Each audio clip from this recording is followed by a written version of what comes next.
Hello everyone and welcome to the first, or dare I say it, maiden episode of the Retrorectionist.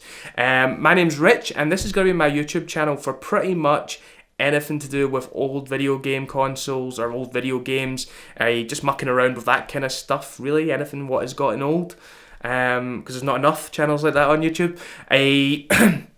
If you enjoy the content that you see, please consider liking the videos or subscribing to the overall channel. That would be wonderful. And with that said, let's roll the titles or credits. Or it's just me involved really, so a opening sequence. Oh, that reminds me. Today we're going to be playing Haunted Halloween 85 for the Nintendo Entertainment System. Yeah, I'm excited. So yeah, I realise this hasn't been great, to be honest, this opening. I don't know really what I was thinking. But hopefully, given time, months, years, maybe a decade, I will improve and you wouldn't want to miss that. So yeah, like, subscribe, enjoy the content.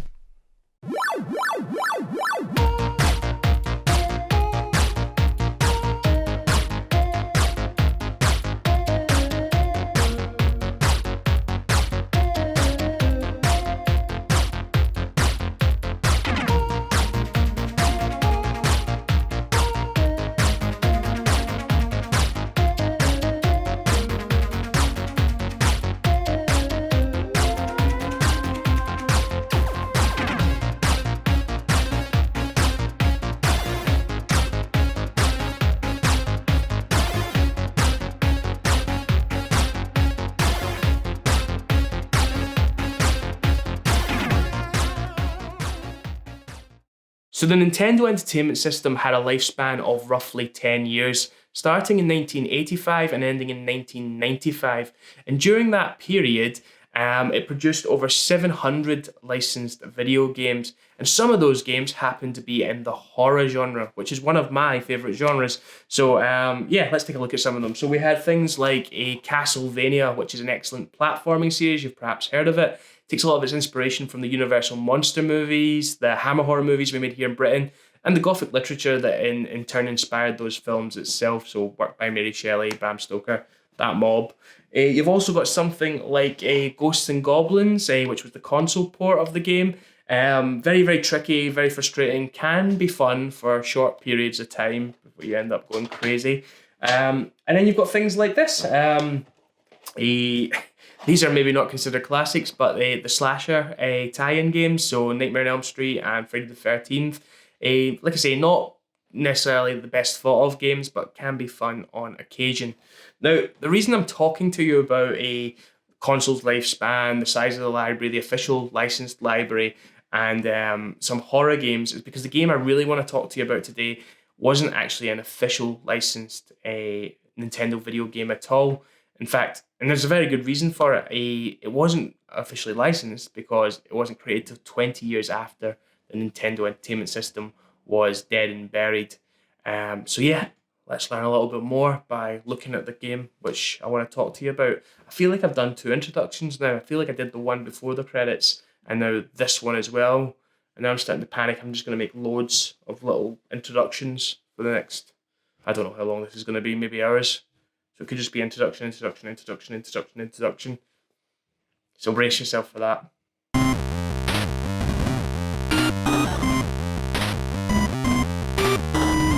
Haunted Halloween 85 is a platforming beat-em-up. You play as a young kid called Donnie, who upon Halloween night must battle to save the sleepy town of Possum's Hollow from all manner of 8-bit paranormal nasties. Now, released in October 2015 by Retrotainment Games, this game is what is commonly referred to as a homebrew. And roughly translated, that's an amateur, unofficial production. But as I'm going to go on to outline in this video, that's a label that I just don't think does it justice. Haunted Halloween 85, or HH85, is available from Retrotainment's website and is sold as either a car-only or complete in-box edition. The packaging is fantastic and very reminiscent of the original Black Box series which accompanied the NES upon its release, and wait for it, October 1985. The manual has everything you'd expect of an official release, a breakdown of the controls, an enemies list, and even a little bit of backstory.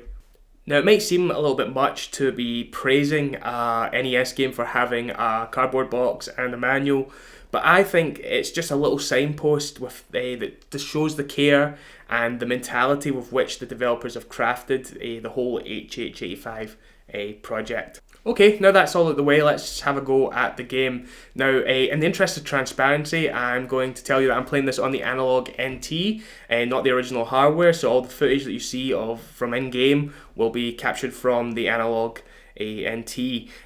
But, because I'm a good guy, what I've done is I've tested it out on a range of original hardware and some clone consoles, just to check if it worked on them. Now, I know what you're thinking, shut-in, you've seen the posters, you think this guy's a shut-in, he's got no life. It's not, it's niceness on my part.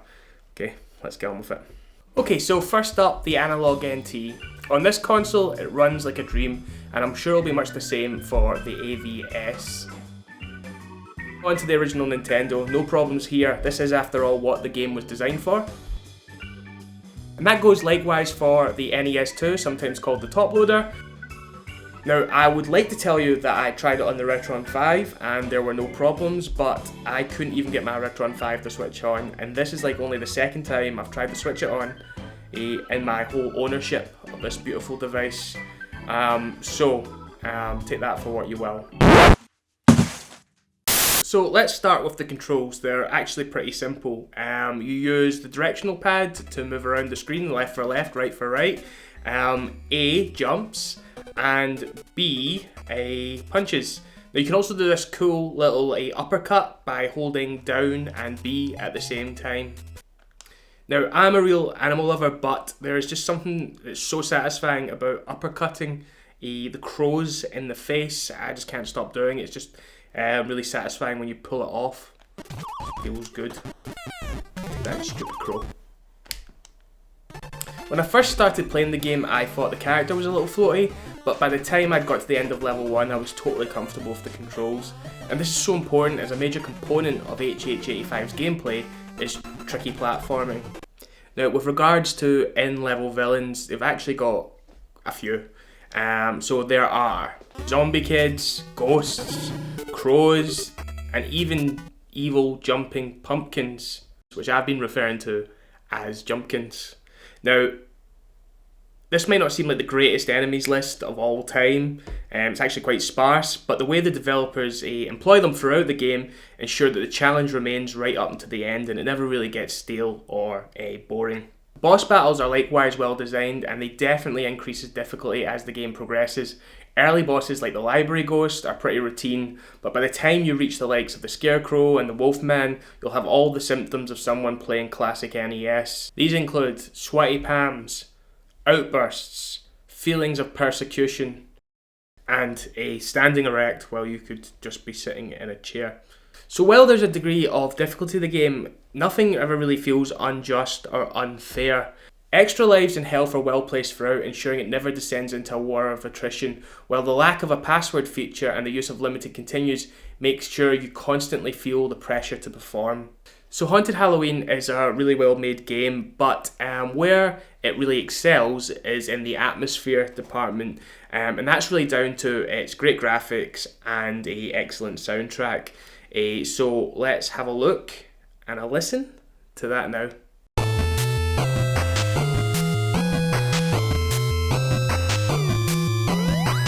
One of the things that struck me about the game was the choice of locations. So you've got school corridors, woodlands, caves, sewers, cornfields, even a suburban street. So this list of locations in the hands of lazy developers could come across as really stereotypical, but here it feels much more archetypal, and that's really down to the good work from Retrotainment. The effort really is on the screen and in the speakers. So let's look at a specific level and I'll show you a little bit about what I mean. There are plenty of games with mall levels, only here there are loads of cool little details like almost recognisable movie posters, film start times on the wall, and when you go into the cinema they do this cool little gimmick where you walk behind the screen and you see your character in silhouette. It seems like a small thing, but it really adds to the overall enjoyment of the game. All of this adds up to a game that's just really easy to pick up, and I don't just mean for people who are familiar with the NES or classic console gaming. I mean, for anyone.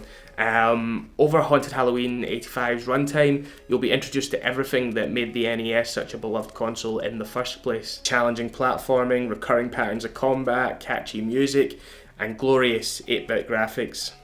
So yeah, there you go. Haunted Halloween 85 is an excellent game. Now, there are a few little things about the game that I don't enjoy so much, but to be honest with you, they're so minor, it just seems silly to bring them up. And besides, they fixed them all in the sequel, Haunted Halloween 86. So HH86 takes the story forward, and he introduces new moves and new characters, slightly improved graphics. Yeah, it's by all means an excellent game as well. But what's really cool about HH86 is it's actually available for the Nintendo Switch. So if you don't have a classic console, you don't have an NES sitting around the house and a CRT, and you don't have a clone console, you can always pick that up on the Nintendo Switch and give it a go and get a little bit of what I'm talking about, you know what I'm saying? So yeah, maybe that's where you start, and we'll probably review it at some point if I ever make it out of episode 1. Feels like this has been going on forever and a day.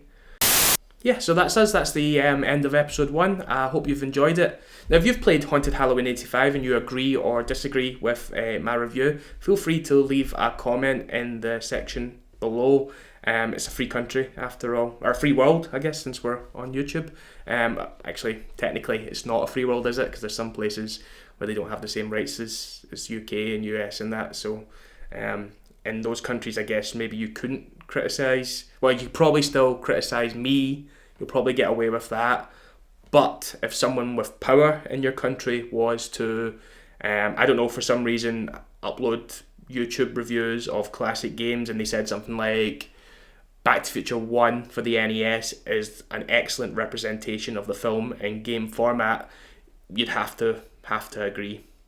You wouldn't have any option. You'd have to say, yep, I think that's correct as well. But to be honest, if you're in that circumstance, that's probably the least of your problems. So yeah, I'm not sure what episode 2 is going to be yet. It might be another review, or I might actually get somebody else in with me to talk about a game they liked when they were growing up or something like that. I don't know. In fact, I think that maybe is the best idea, because it's going to help me like clamp down on some of those shut-in rumours that are starting to circulate. I don't know. We'll wait and see, I guess. Find out next month.